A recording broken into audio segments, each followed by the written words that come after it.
की जय। कृष्ण भगवान की जय।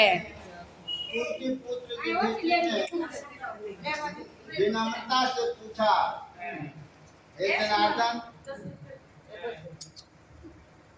भाद्रपद कृष्णा एकादशी का क्या नाम है तथा उसकी विधि और महात्म्य क्या है? भगवान श्री कृष्ण बोले कि समस्त पापों को नाश करने वाली इस एकादशी का नाम अजा एकादशी है। इसके व्रत को करने से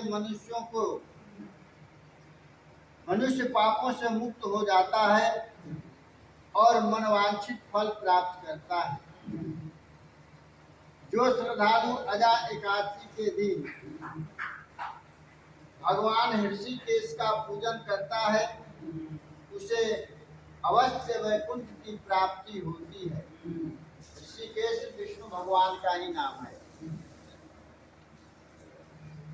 उनका पूजन करने से वह वैकुंठ को प्राप्त होता है। हे पांडव श्रेष्ठ, अब मैं एक परम पुनीत कथा सुनाता हूँ, इसे ध्यान लगाकर सुने। हे नृप श्रेष्ठ, सतयुग में हरिचंद्र नामक एक सत्यवादी राजा राज्य करते थे। उनकी सत्य निष्ठा अटूट थी, बहुत सत्य पर विश्वास करते थे।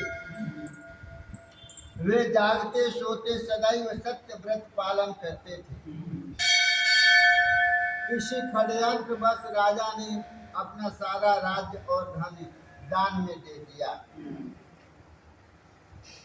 सत्यनारायण व्रत कथा से आया है ना। शास्त्र हमारा कहता है कि सारे दिन व्रत उपवास करने से व्रत नहीं होता है। सत्य को अपनाना ही व्रत है। सत्य को धारण करना ही वो व्रत से अधिक पुण्यदायक होता है। नहीं सारे दिन उपवास कर लो और शाम को जा करके और कुछ ना कुछ ऐसे शब्द बोलो कि किसी का दिल दुख जाए, वो सारा व्रत है आपका बेकार। वही मैं कहता हूँ ना कि सत्य को अपनाना ही व्रत है। और हर घर में अधिकांश सत्यनारायण व्रत कथा करते हैं, पूर्णमासी के व्रत करते हैं। उसमें साफ लिखा हुआ है कि सत्य को अपनाना ही व्रत है। सत्यम शिवम सुंदरम, सत्य ही शिव है और शिव ही सुंदर है। बाकी ये जगत मिथ्या है, कुछ नहीं है, माया के जाल। कह रहे हैं कि हे श्रेष्ठ, सतयुग में हरिचंद्र नाम एक सत्यवादी राजा राज्य करते थे। उनकी सत्य निष्ठा अटूट थी। वे जागते सोते सदैव सत्य व्रत पालन करते थे। किसी षड्यंत्र बस भगवान कब किसके साथ कौन सा परीक्षा लेंगे कोई नहीं जानता। किसी षड्यंत्र बस राजा हरिचंद्र राजा को सत्य तोड़ने के लिए भगवान ऐसे कठिन परीक्षा लिए हैं। किसी षड्यंत्र बस राजा ने अपना सारा राज्य और धन दान में दे दिया। इस सत्यवादी राजा को एवं उसकी पुत्री वो है उसकी स्त्री पुत्र को दास बनना पड़ा। यह राजा सत्य को धारण करता हुआ शमशान की चौकीदारी करता और मृतकों पर डाले वस्त्रों को लेता था। कष्टों को भोगते हुए भी राजा ने सत्य को नहीं छोड़ा। कष्ट आता है, जब वो दिन होता है तो रात भी होगी, सुख होगा तो दुख भी होगा। काया ये शरीर जो है ये सुख मानता है और कभी रोग लग जाता है तो आदमी बेचैन हो जाता है, लेकिन वह भी आपका ही हिस्सा है। उसे जितना सुख में हर्षित हो उतना दुख में भी हर्षित होना चाहिए। तो भगवान कहते हैं कि ये दुख में भी हमें पुकार रही है, सुख में पुकार रही है, तो दुख वह जल्दी निपट जाता है। तो कह रहे हैं, और किसी के मन में ऐसा भी आता है, आदमी कहता है कि धन से सुख है, धनवान लोग सुखी हैं, धनवान भी सुखी नहीं है। गरीब के मन में होता है कि हमसे ज्यादा सुखी धनी है, और धनी के मन में ये होता है कि हमसे ज्यादा राजा सुखी है। गरीब से पूछा गया, वह अपना सुख बताया कि हम तो दुखी हैं, हमसे ज्यादा सुखी राजा हैं। और राजा से पूछा गया कि आपको सुख है, तो वह कह रहे हैं कि मैं भी दुखी हूँ, हमसे ज्यादा सुखी तो महाराजा हैं। महाराजा कह रहे हैं मैं भी दुखी हूँ। आप कैसे दुखी हो? आपके पास तो हर एक राज्यों का आप मालिक हो। कह रहे हैं कि मैं भी दुखी हूँ, हमसे तो ज्यादा सुखी इंद्र है। इंद्र से पूछा गया कि आपको सुख है? इंद्र कह रहे हैं कि मैं तो सबसे ज्यादा दुखी हूँ। आप तो देवताओं के राजा हो। इंद्र जो है देवताओं के राजा कहे गए। तो आप किस प्रकार से, आपको क्या चीज की दिक्कत है? तो कह रहे हैं कि मैं ये सोचता हूँ कि कोई तपस्वी तपस्या में लीन होकर मेरा इंद्रासन छीन ले। कोई तन से दुखी, कोई मन से दुखी, कोई धन से दुखी, दुखी सारा संसार है।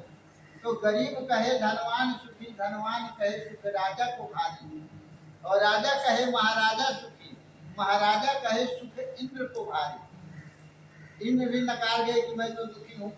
सुख कहाँ है? सुख एक ही जगह है, मिलता है सच्चा सुख केवल भगवान तुम्हारे। वो सच्चा सुख मिलेगा, और बाकी ये तो माया के सुख है, हाथी घोड़ा बंगला वगैरह ये तो क्षणिक सुख है। लेकिन वह जो भगवान के चरणों वाला जो सुख मिलता है, वह सुख इस लोक में और परलोक में।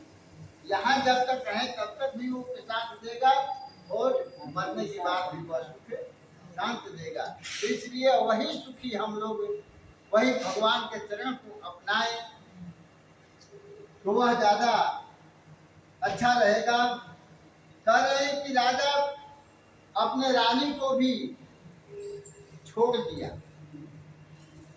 पुत्र भी मर गया, लेकिन पुत्र को शमशान में, अपने शमशान में जहाँ चौकीदारी करता था वहां भी आने से इनकार कर दिया, आग देने से इनकार कर दिया।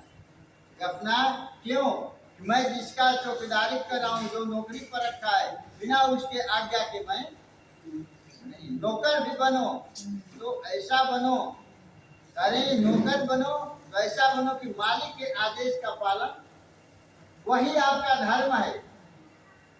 वही कह रहे हैं उसके दुख का अंत नहीं हुआ।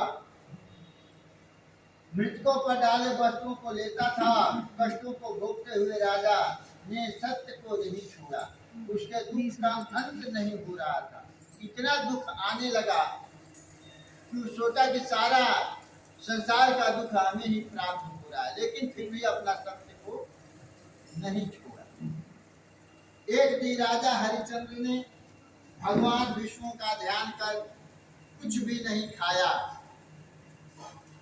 तभी महर्षि गौतम उस क्षेत्र से जा रहे थे। राजा ने उनको देख करके प्रणाम किया और अपनी कथा सुनाई, अपना बीता हुआ वर्तमान समय सब सुनाया। गौतम ऋषि ने कहा, हे राजन, भाद्रपद कृष्ण पक्ष की अजा एकादशी का विधि पूर्वक व्रत करो। इस व्रत के पुण्य के प्रभाव से तुम्हारे समस्त पाप नष्ट हो जाते हैं। दुख भी आता है ना, तो पिछले जन्म का पाप ही है, पिछले जन्म का कर्म ही दुख लाता है। वह कह रहे हैं कि आप ये एकादशी के व्रत करोगे, अजा एकादशी के व्रत करोगे तो आपका समस्त पाप नष्ट हो जाएगा। ऋषि के आदेश से राजा हरिश्चंद्र ने अजा एकादशी का विधि पूर्वक व्रत तथा जागरण किया। व्रत के प्रभाव से राजा हरिश्चंद्र की परीक्षा लेने को रचा षड्यंत्र समाप्त हो गया। जो ऋषि महर्षि भगवान जो उनके परीक्षा ले रहे थे, वो परीक्षा में पास हो गए तो भगवान भी उनके ऊपर प्रसन्न हो गए। महाराजा हरिश्चंद्र ने अपनी रानी और पुत्र सहित कह रहे हैं षड्यंत्र जब समाप्त हुआ तो राजा का मृत पुत्र जो था वह जीवित हो गया। स्वर्ग से पुष्पों की वर्षा हुई। महाराजा हरिश्चंद्र ने अपनी रानी और पुत्र सहित स्वयं को भी वस्त्र तथा आभूषण से सजा देखा।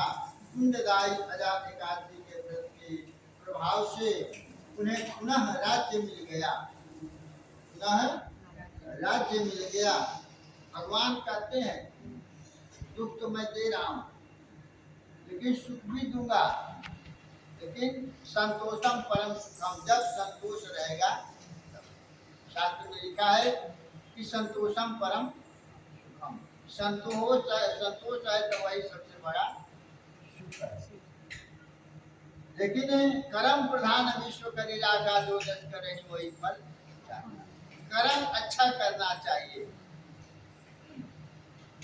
षड्यंत्र रचा समाप्त हो गया। राजा अपने स्त्री और पुत्र के सहित वस्त्र तथा आभूषणों से सजा देखा। कुंडदायी अजा एकादशी के व्रत के प्रभाव से उन्हें पुनः राज्य मिल गया। वह अपने परिवार सहित सुख पूर्वक राज्य कर अंत में स्वर्ग लोक को चला गया। हे राजन, यह अजा एकादशी के प्रभाव से राजा हरिश्चंद्र षड्यंत्र से मुक्त हुए।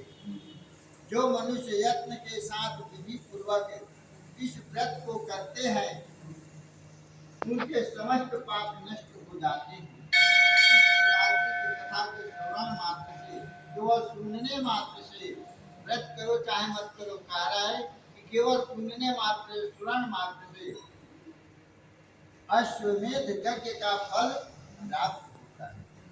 सत्य व्रत पालन और ईश्वर की कृपा निष्ठा सभी कष्ट दूर करता है। सत्य व्रत पालन